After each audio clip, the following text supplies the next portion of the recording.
Bö. Tervetuloa bussilla Norjaan matkakertomuksen toiseen osaan, jossa ajetaan sähköbussilla Varangerin vuonolta Suomen läpi Heinolaan. Matkan varrella käydään pyöräilemässä Saariselällä, Hossassa ja Suonenjoen Lintharjulla.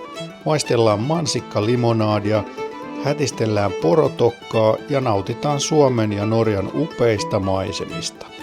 Pääsimme myös nauttimaan Suomen upeista, kirkkaista ja lämpimistä järvivesistä. Makeet maisemat on. Matkan kruunaa kyyditys Esa-Pekka Lapin Skoda ralliauton kyydissä.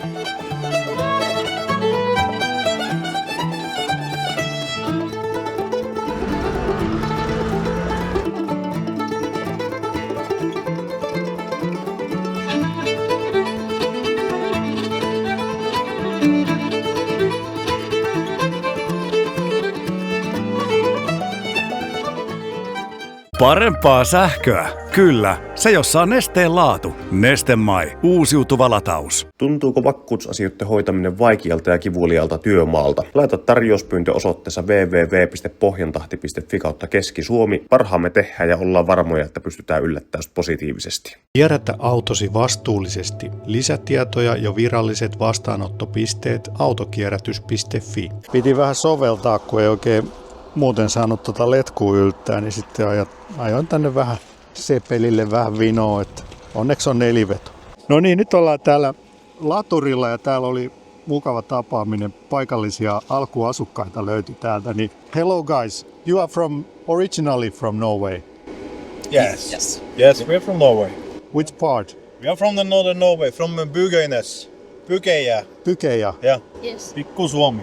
My name is Björn Tore Ingela, also from Bygøya, but I live in Narvik and on vacation here.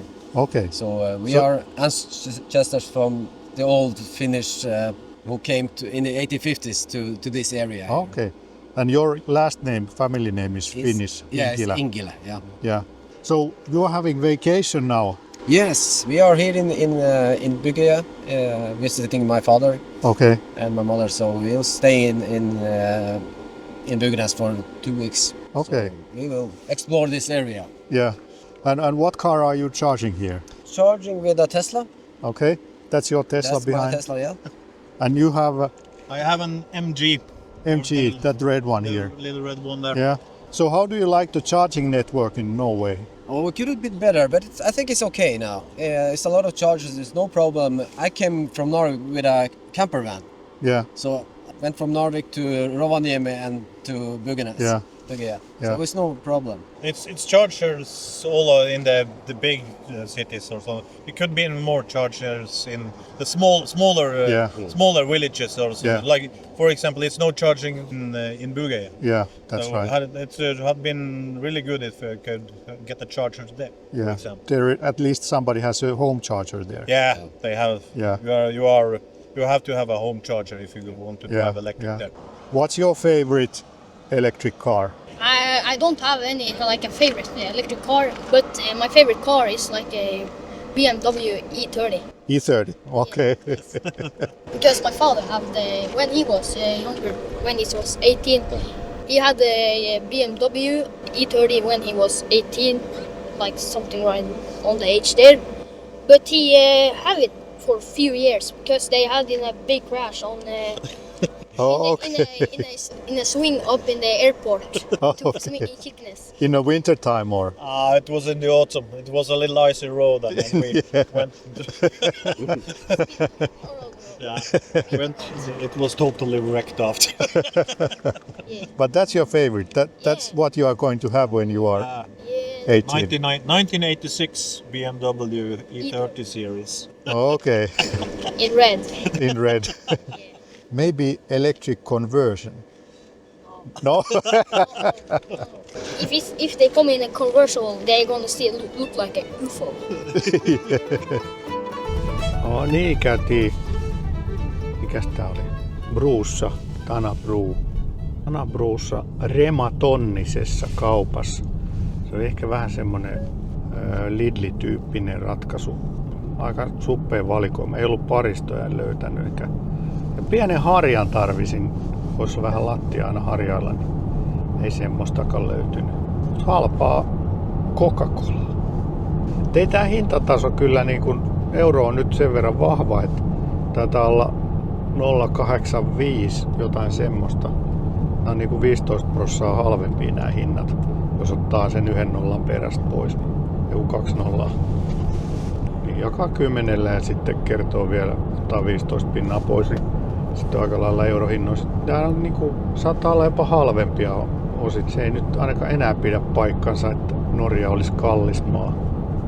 Ja nyt jatketaan sitten Utsjoelle ja siellä olisi taas puskaparkki meistä. Ja täytyy sanoa, että taas maisema muuttui. Nyt täällä on tällaisia pieniä puskia ja pieniä puita, mitä ei taas ollut niinku tosta Varangerbotnista tai sinne asti niin oli ihan puutonta. Vähän sellaista tundraa, mutta nyt selvästi muuttui tää puisevammaksi tää.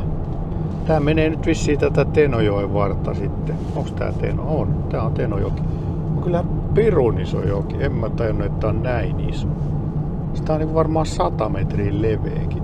Parhaimmillaan on monta 100 metriä leveä. Voiko tää joskus olla ihan täynnäkin? Kävin tsekkaamassa tämän mun suunnitellun yöpaikan tässä Norjan puolella. Tässä Utsjoella. Eli toisesta on nyt Norjan puolta jokea. Vähän ankea, mutta ihan ok ne vessat oli kyllä, että siinä mielessä. Mutta maisemat ei ole kyllä kovin hääppöiset. Oli vaan puskaa. Kerrankin oli puskaa. Täytyy nyt miettiä, katsoa vähän säätiedotusta, että ajaisiko sitten vielä tänään tonne Ivaloon. Jaha, aikavyöhyke muuttui taas. Mutta vois käydä syömässä nyt täällä Utsjoella kuitenkin. Täällä heti porot tulee vastaan. Menee kyllä ihan nätisti suojatietä pitkin. Mä hukasin, että tossahan on tien toisella puolella on Annukan grilli. En muista koskaan olisin käynyt grillillä syömässä. Käydään grillillä. Täällä on vähän suppea tää ravintolavalikoima täällä tai tarjonta. Mennään nyt sitten tänne. Täällä saa ainakin porokebappia. Poronkäristysateri. No sehän voisi olla ihan.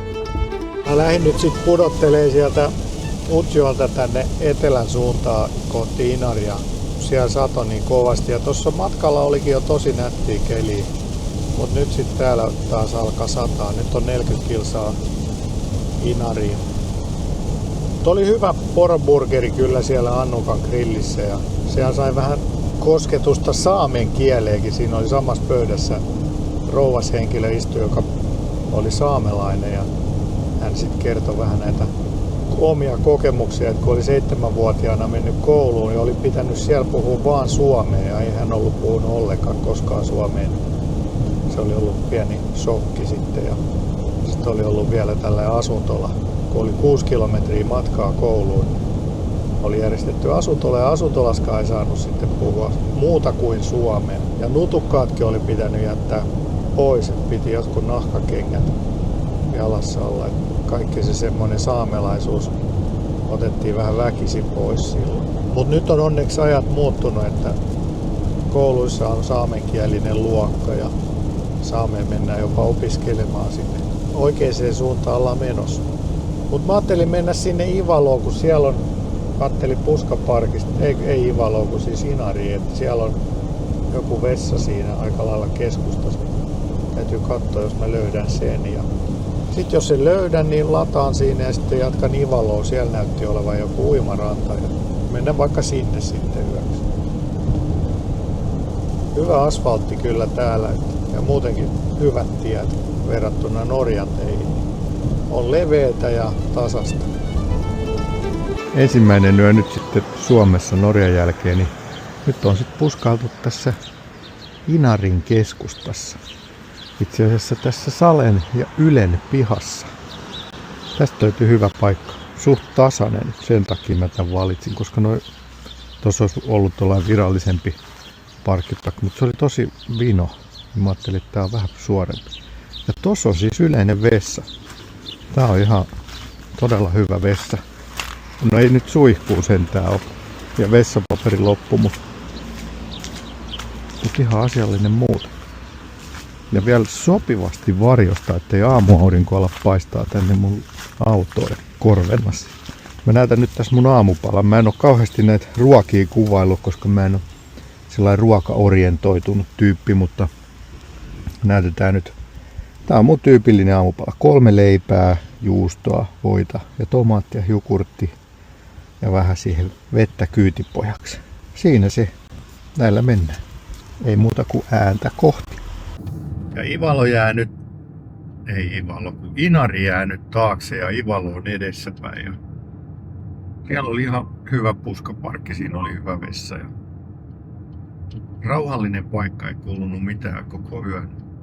Sitten mä vaan nukuin niin sikeästi. Mut vähän heti niin kun pistää silmään, kun tuli tähän Suomen puolelle, niin siinäkin oli ainakin 2 parkkipaikkaa, missä heti kiellettiin autot ja leiriytyminen. No en tiedä nyt sitten, laskettaisiko tämä matkailuautoksi, jos tämä on pakettiauto noin niin kuin virallinen. Nyt täällä selvästi alkoi lämpötilat nousee, kun tullaan etelään kohti 19 jo lämpötila ja heti tuli itikkaa vastaan ovella aamulla, että nyt sitten kohti helteitä ja itikoita. Nyt on jo ikävä Norjaan.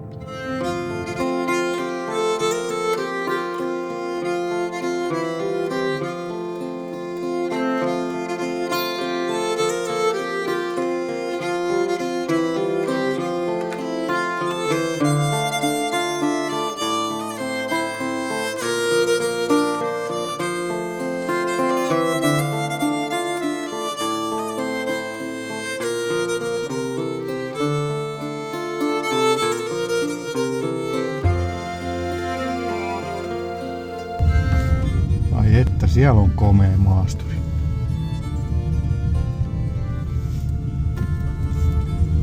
Ja ollaan Saariselällä ja mä ajattelin, että mä käyn vähän pyöräilemään. Täällä näyttää olevan aika hyvät pyöräilyreitit. Niin pikku sellainen tunnin lenkki voisi tehdä ihan hyvää. Niin nyt tässä on tällainen huoltotauko, eli ladataan autoa ja pyörää. Ionitilta tulee juissia autoa ja sitten tuolta Virta-asemasta tulee sitten juissia tänne fillariin. En olekaan vielä ladannut tätä kertaakaan. Ja suht nopeastihan toi latautuu. 77 siellä on jo. Nyt on kyllä silleen, että pyörä latautuu aika paljon hitaammin kuin auto. Pyörää joudumme odottamaan. Niin sit lähdetään koittamaan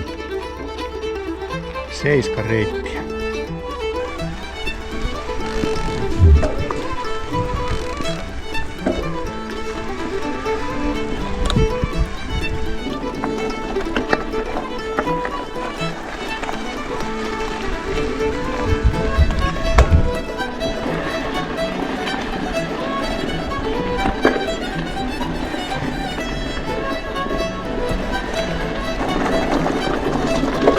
Ollaan siis Niila päällä. Tuolla noin. Tosta sit mennään tonne alas ja sitten täältä tullaan tuollaisia metsäpolkuja pitkin. Vähän täällä alkaa jo olla maisemaa. Pitäisikö vielä käydä vähän tuossa ylempänä kääntymässä? Kyllä nämä isot renkaat tekee sen, ettei tarvi yhtään niinku väistellä. Tää ihan suoraan. Kun on tottunut väistelemään.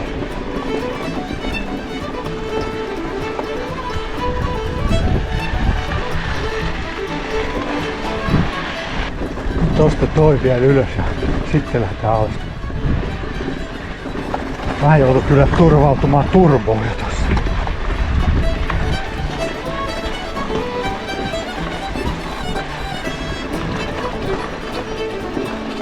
Tässä kohti nyt on syytä kääntyä.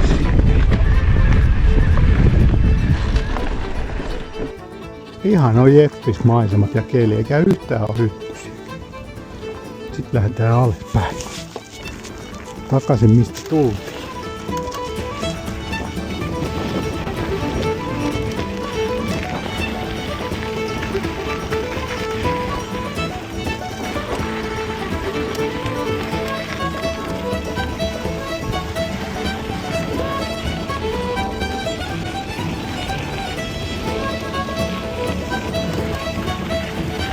Tää pikku kiertotiet on ihan mukavia. Ei ole ihan niin yrttää alalla siellä.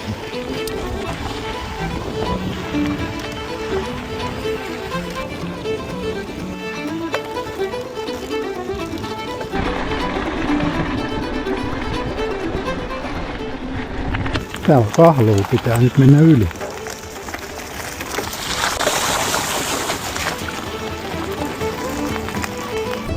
No, tässä pudotellaan kohti Sodankylää ja käydään vähän siellä sukuloimassa.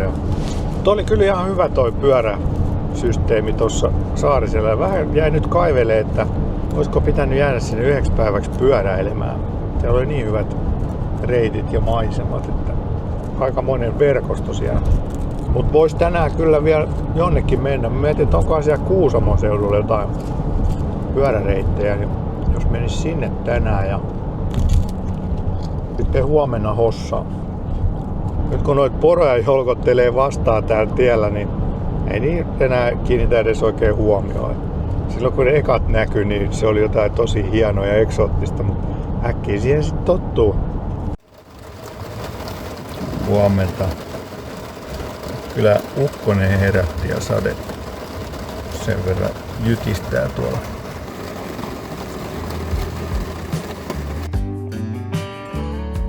No, tuli vähän käytyä tuossa sukuloimassa Sodankylässä ja Kersilössä ja on täällä vähän erilaiset ongelmat, kun pitää susia väistellä tai ei nyt väistellä vaan jahdata ja ilves syö porot ja muuta tällaista arkista ongelmaa. No ei nyt siis just tänään ollut, mutta vuoden mittaan kaikenlaista tällaista voi täällä tapahtua.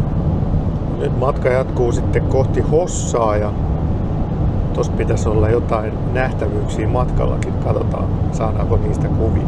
Justiin ajattelin tossa, kun lähdin Sodankylästä, että nyt varmaan porot vähenee, niin eikö mitä. Täällä on nyt isompi porukka kuin vielä missään aikaisemmin. Oikein kunnon porotokka. Eihän tästä pääse ohi ollenkaan.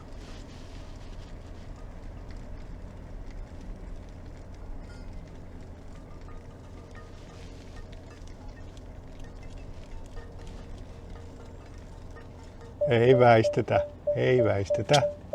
Mene sinä elä, jos tiedät, miten siitä pääsee. No niin, ei torvea vaan.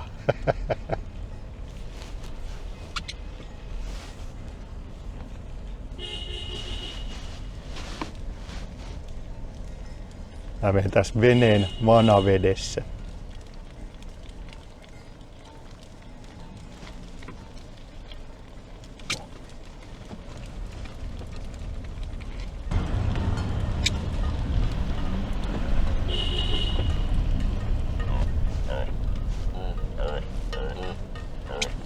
Oho. No niin, on ne päälliköt. Ne omistaa Lapin tietysti.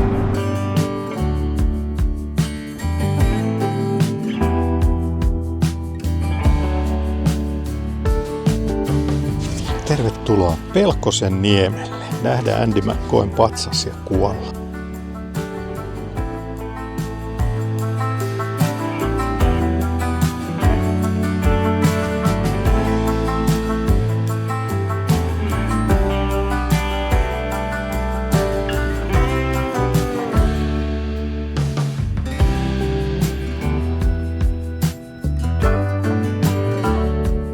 Tämä on nyt tää Kokalmuksen kierros ja on kyllä mahtavat maisemat, täytyy sanoa, että kyllä täällä silmä ja sielu lepää.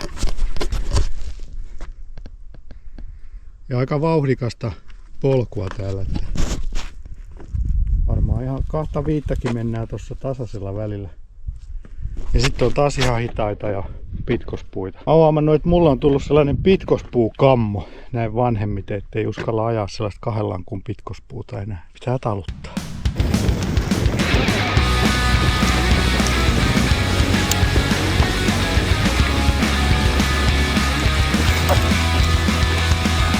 No niin, väistäkääs nyt.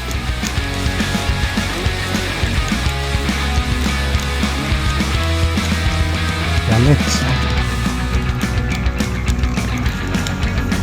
Hyvä. Kiitos.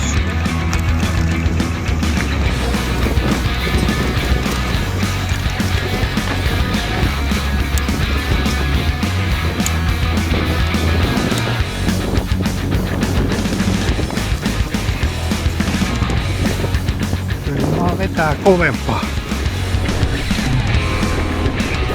Sitten ollaan Öllörillä ja tää on kans yksi Suomen kirkasvetisimpiä järviä, niin nyt täytyy mennä kokeilemaan tätä.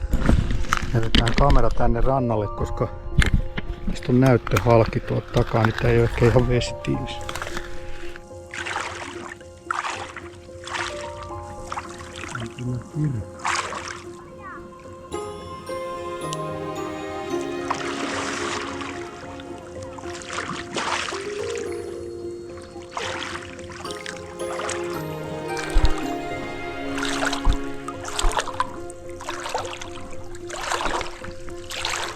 Pikkusenkin.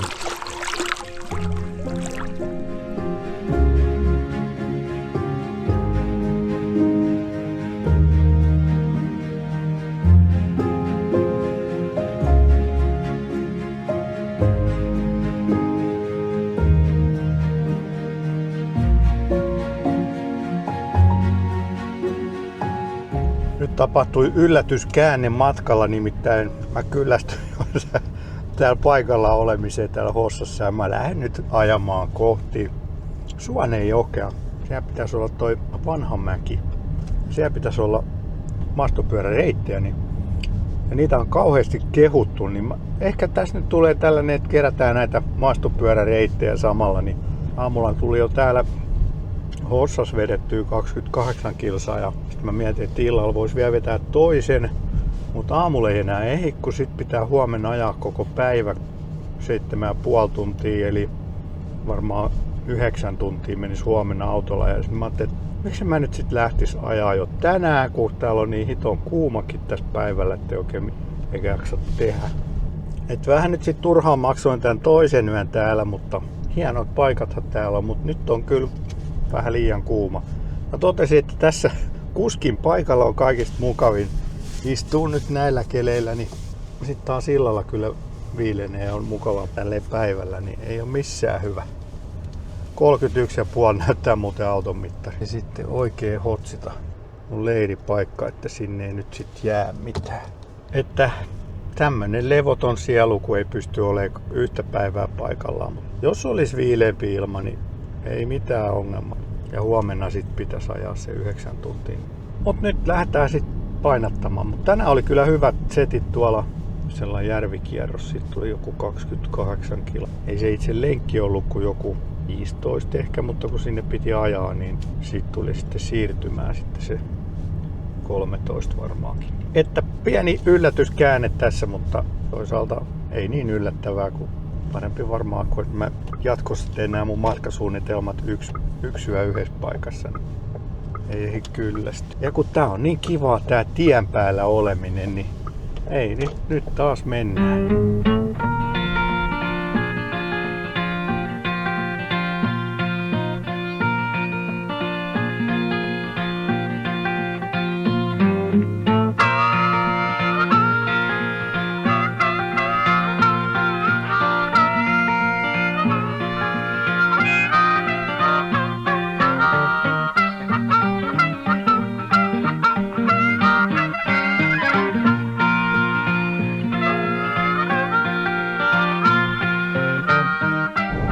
Täällä ollaan menossa kohti Suonenjokea. Kuopio on jo ohitettu ja aika pimeäksi vetää jo.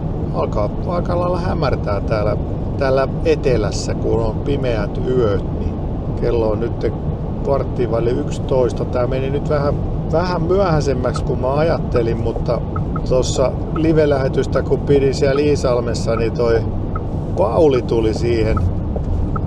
Paukkas paikalle ja sitten Paulinkaan turistiin siinä vähän pidempään vielä sen live-lähetyksen jälkeenkin ja juotiin kahvit, niin siinä sitten aikaa sitten meni, mutta olipa mukava, että Pauli tuli mukaan lähetykseen. Se oli oikein mukava yllätys. Pauli on siis näitä Electric Weekend talkooaktivisteja ja on kyllä hyvä sydäminen mies, että tykkään Paulista oikein paljon. Mut nyt mennään siis sinne Suonenjoen Vanhamäen matkaparkkiin yöksi ja pitäisi vielä ladata se matkaparkkisovellus ja sieltä saa sitten ilmeisesti koodit ja muut. Katsotaan miten se sitten toimii. Ja mukavan viileältä näyttää 17,5 astetta. Täällä on ihan katuvalotkin palaa jo.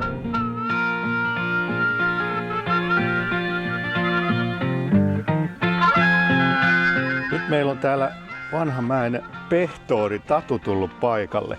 Moi. Mikäs tää homma nyt on täällä Vanhamäessä? Mitäs täällä tapahtuu? No täällä Vanhamäellähän tapahtuu kaikenlaista. Meillä on älyttömän kaunis kulttuurihistoriallisesti arvokas museosuojeltu päärakennus ja pihapiiri täällä, jota me parhaan kykymme mukaan hoidetaan ja pyritään paikka säilyttämään. Meillä on päärakennuksessa ravintolatoimintaa, lounasravintola, pitopalvelu, ravintola, majoitustiloja, kokoustiloja.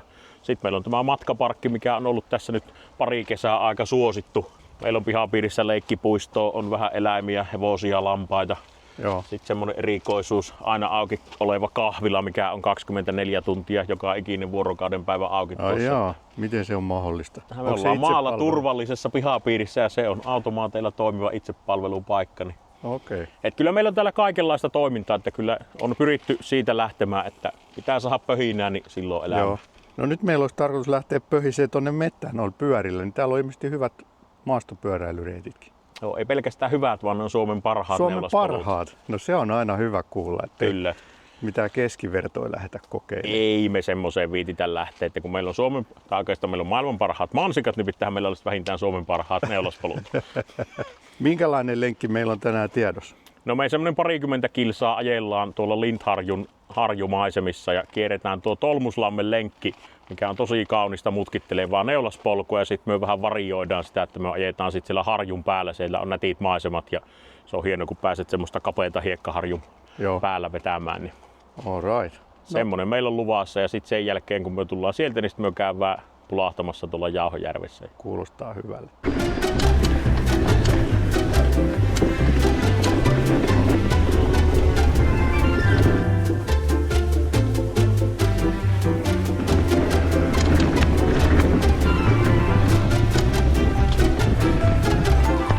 Nyt vähän pumpataan ilmaa, kun oli ihan keula mennyt tyhjäksi. Mestari sanoi, että laitetaan vähän lisää. Onko nyt hyvä? No vielä pikkusen. Vielä pikkusen. Näyttää niin hyvältä tuo.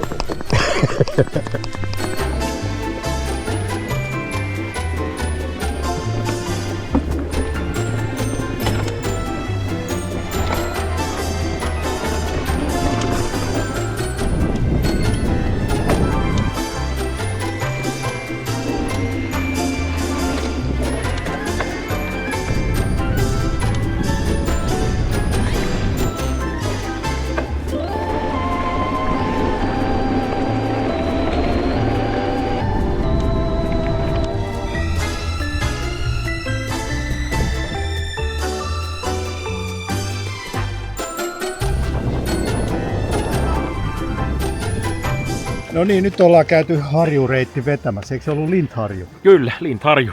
Paljon meillä tuli? Joku 20? Vähän reilu 20 kilsaa. Joo, oli kyllä koventa maisemaa.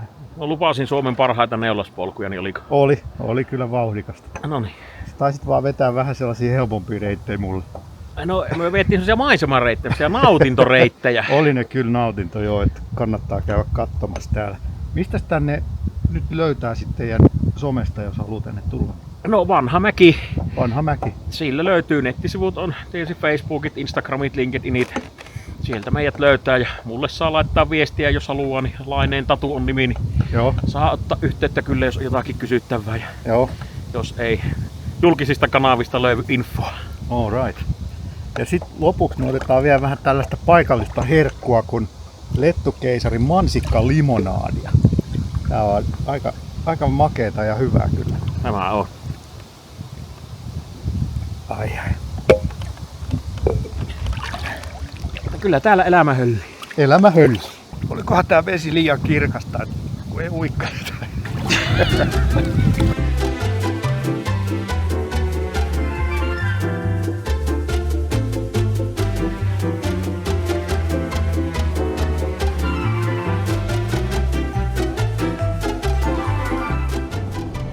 Taitaa lähestymään Jyväskylä ja täällä alkaa jo näkyä rallikansaa ja myös ralliautoja tässä näkyy menevän tätä samaa tietä. Ja tuossa kannustettiin jollain lakanalla Kalle Rovan perään ja pyydettiin heittämään lippis. En tiedä, onko nuo rallikuskeen tapana heitellä lippiksiä sitten ohi kulkijoille.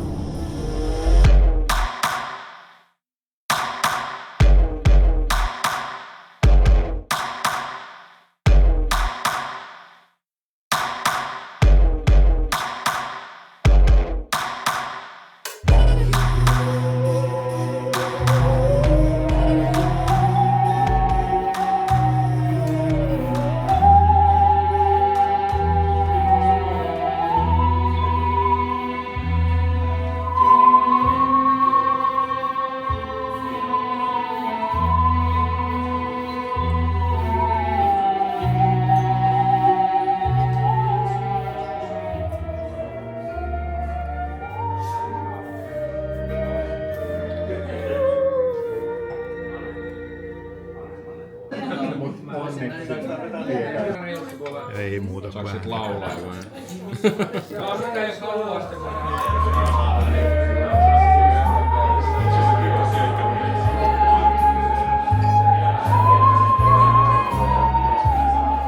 Nyt sitten päästään savusaunaan tänne myöskin. Sellaisessa me ei vielä olla oltukaan. Täällä on vähän juomiakin.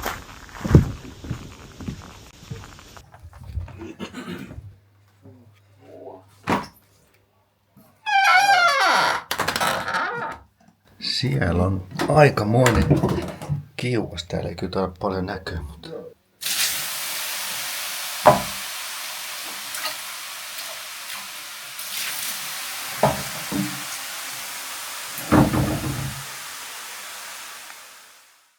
Huomenta taas seuraavaa päivää ja nyt ollaan sitten vietetty mukava ilta Rapukartanossa ja kuultu uudesta RS Elrockista ja ENIAC RS Racesta. Se oli kyllä mielenkiintoinen tuttavuus tai tommonen tutkielma. Se ei ole siis mikään oikea ralliauto, mutta pieni tutkielma, että miltä se sähköinen ralliauto voisi sitten näyttää. Et se oli aika vakio voimalinjan puoleen 340-heppanen, eli niille ei ollut tehty mitään, mutta sitten alusta oli vaihdettu vähän iskaria ja madallettu ja hiilikuitujarrut ja korisarjat lisätty, tehty siihen ja siipeen lisätty ja turvakaaret ja kuppipenkit, hydraulinen käsijarru, oli vähän nukattu koetaulua ja kisasin näköinen laite ja 300 kiloa kevyempi, eli painoa sillä oli vähän alle 2 tonnia, eli vielä kuitenkin aika painava, mutta siitä se sitten voi kuitenkin lähteä. Kuitenkin voi ajatella, että se akku oli varmasti ihan niinku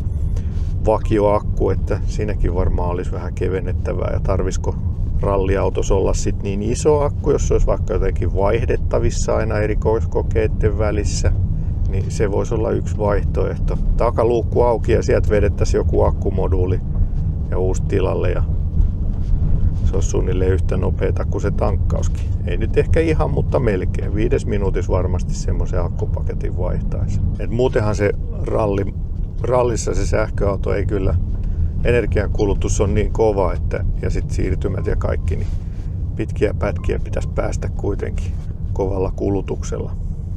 Mutta nyt ollaan mennyt sitten tuonne Jämsän suuntaan ja siellä on meille tämmönen ihan erikoiskoe ja päästään nyt sitten Esa-Pekka Lapin kyytiin. Vähän ehkä jännittää jo. Mä oon joskus ollut jonkun ralliauton kyydissä, mutta en ehkä ihan näin kovan tekijämiehen kyydissä aikaisemmin. Että jännittävää nähdä, miten paljon siellä Harripoika kiljuu kuin pikkutytöt. Ei kun Linnanmäellä. No itse asiassa kyllä Harripoika kiljuisi Linnanmäellä varmaan enemmän kuin ne pikkutytöt.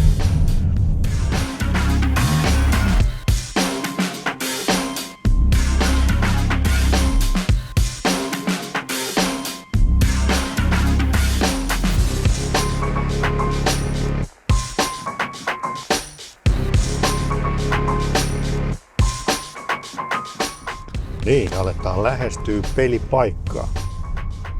Ottaisiin vielä. Tie on suljettu tänne. Voin kuvitella kyllä, että tääkin pikkutie niin on kyllä aika otollinen rallipolku. Kyllä aikamoista korkeuseroa on tässäkin. Ja siellä on Skodan kylti. Onkohan se tää tie, mitä me sit mennään? Tässä on kauheita hyppyreitä. Tähän selkä menee paskaksi kuin tässä. Niin, pikku kävely tuli tähän vielä tätä itse erikoiskoetta pitkin. Tässä pääsee ihan tunnelmaan, tällaiseen rallikansatunnelmaan.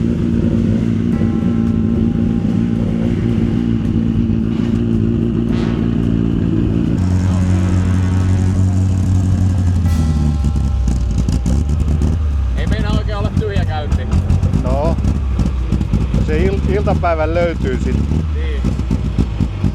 Täällähän on tuttuja naamoja. Hämmentävää. Meinaatko uskaltautua kyytiin? Totta kai. Kokemusta rikkaampana jälleen kerran. Niin. Oletko sä ollut aikaisemmin? On muistaakseni ollut jo pari kertaa. Joo. Oliko se VRC-auto vai? Se oli joku rallihärveli. Ei mitään muista kuinka sen tarkemmin. Ei muuta kuin onnea vaan. Kiitos. Millaista vauhtia sä nyt ajelet tällaisissa kyydityksissä? Onko toi niinku paljon prosentteina täydestä? Olisiko vaikka 70, 75 tai jotain sellaista. On siihen pakko jättää niin kuin, tietynlainen pieni turva. Totta kai kaikkea voi sattua, mutta ei näissä oikein kannata ihan täysin ajaa. Mutta sitten taas ei voi ajaa mitenkään älyttömän hiljaa, koska auto ei toimi oikein silloin, että nämä on kuitenkin tehty ajettavaksi tietyllä tavalla ja lukot toimii sit oikein, kun sä käytät sitä autoa, niin ei voi liian hiljaakaan ajaa. Paljon tuossa oli nopeutta parhaimmillaan? Mä väittäisin, että joku 180, ehkä vähän napsu alle. Keskikokonopeus on 127. Okei. 127. Juu. Ja pari kilometriä oli tuossa matkaa. Joo. Etkö sä enemmän ajan niin kuin tuulilasin kanssa vai ilman? No kuumempi on tuulilasin kanssa. Siinä mielessä.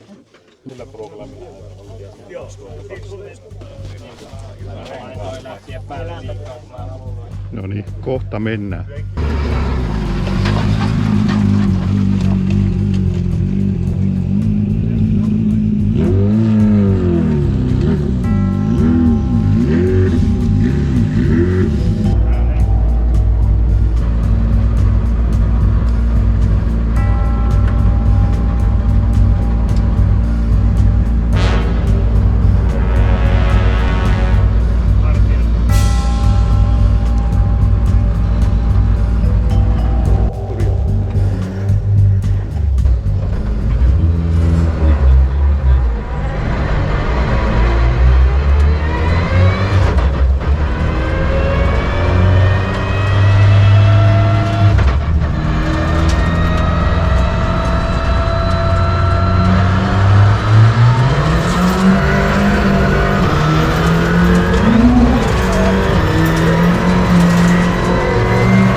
Oli kyllä.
Tää on hulluja hommaa, mut vittu te ootte ihan kaistapäitä saatana. Ihan hullu. Oi perkele. Joo, ura valitaan sun tää. Oli kyllä, se oli kokemus.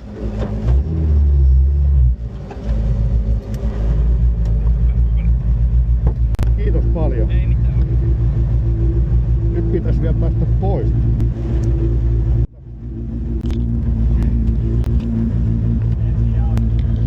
Ensi jalka.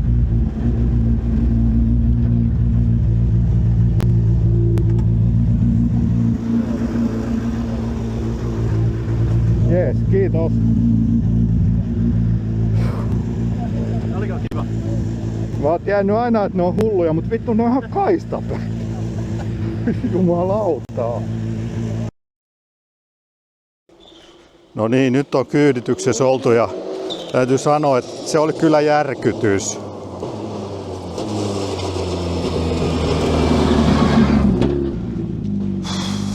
Täytyy sanoa, että mä huusin kuin pikkutytöt. Se oli kyllä elämys, ei voi muuta sanoa. Varmaan pelko näkyy vieläkin mun silmistä ja käsi tärisee. Oli kyllä hurjaa kyytiä. Joka mutka ja hypyn jälkeen ajattelin, että nyt tää menee ojaa, mutta ei se vaan.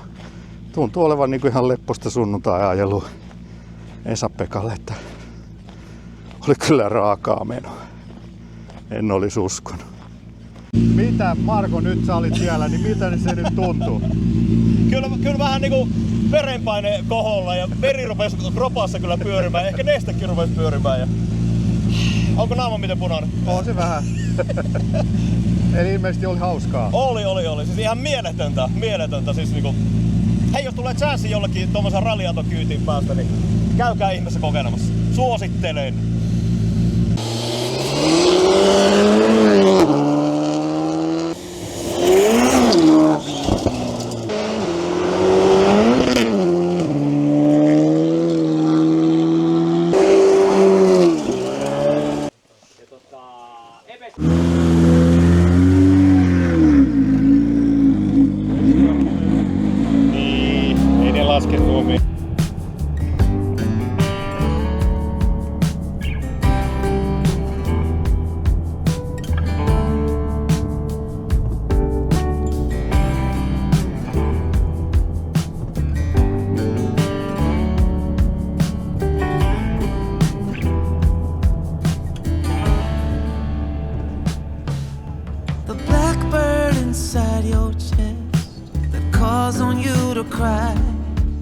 No niin, nyt on enää 20 kilometriä jäljellä tätä reissua. Sitten mä oon takaisin lähtöpisteessä Heinolassa ja siellä näkyy olevan Multamäki-festivaalit just. Täytyy sanoa, että on ollut kyllä hieno reissu, hieno viikko. Ollut mahtavan hyvät säät, ehkä vähän liiankin lämpimät, mutta hienot säät ja paljon on tullut uusia elämyksiä. Ja jos nyt ehkä niinku muutama tästä nostaa, niin no ehdottomasti niinku, kyllä se Pohjois-Norja, niin kyllä suosittelen ihan jokaista suomalaista, että käykää katsomassa itse omin silmin. Ne on ihan uskomattomat ne maisemat siellä. Sinne on helppo mennä autolla. Eikä maksa paljon, jos pystyy autossa yöpymään tai teltassa, niin on kyllä edullinen hintataso nykyään siellä. Norjan kruunun kurssi on sen verran heikko, että se on jopa halvempaa kuin Suomessa se eläminen siellä.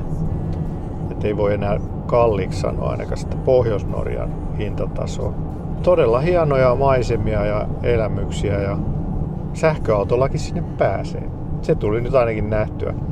Et mä vähän jännitin niitä latureita ja mitä operaattoreita siellä on, mutta kaikki toimii ihan hyvin. Ja ei nyt edes tarvittu mun varavirtapankkia. Mä ajattelin, että jos tulisi tiukka paikka, niin sitten käyttäisin virta-asemaa ja ystävällisen Jaakon Juice Booster laturia siihen muutaman kilowatin lataamiseen, mutta ei tarvittu sitä. Ja sitten tietysti oli mukava nähdä sukulaisia, oli hienot pyöräilyreitit, oli Kiilopäällä, Hossassa ja Suonejoella. Kiitos myös Tatulle isännöinnistä siellä Vanhamäellä ja erityisen iso kiitos Skodalle tästä huippuelämyksestä Esa-Pekka Lapin kyydissä, niin voi vitsi, se oli kyllä aikamoista kyytiä.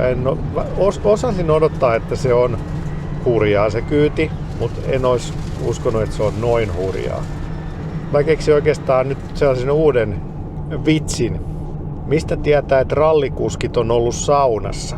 No siitä, kun lauteissa on aina pareittain sellaisia painaumia siinä lauteen etureunassa.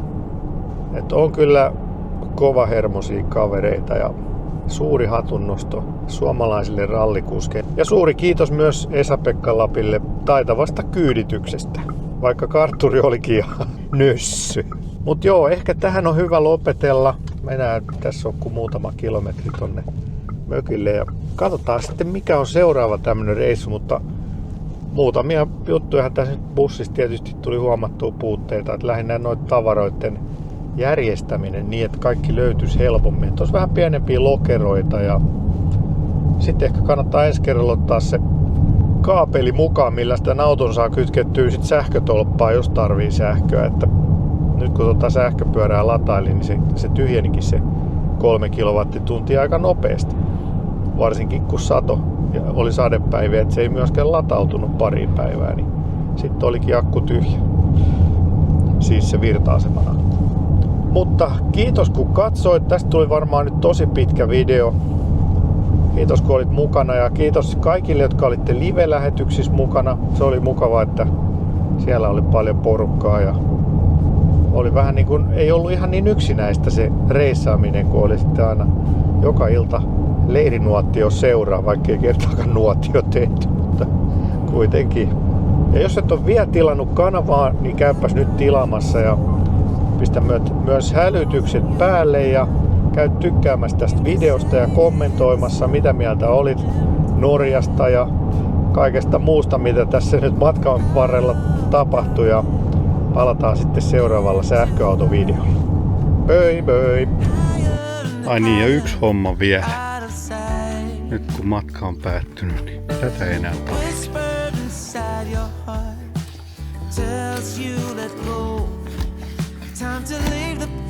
Noin. Paljon paremmin. Slow down and rest. You've been through a war. No one can hurt you anymore. Behind closed eyes, memories unfold, hidden secrets, shimmering gold. Behind closed eyes, where the shadows play, there's no looking the other way. Behind closed eyes.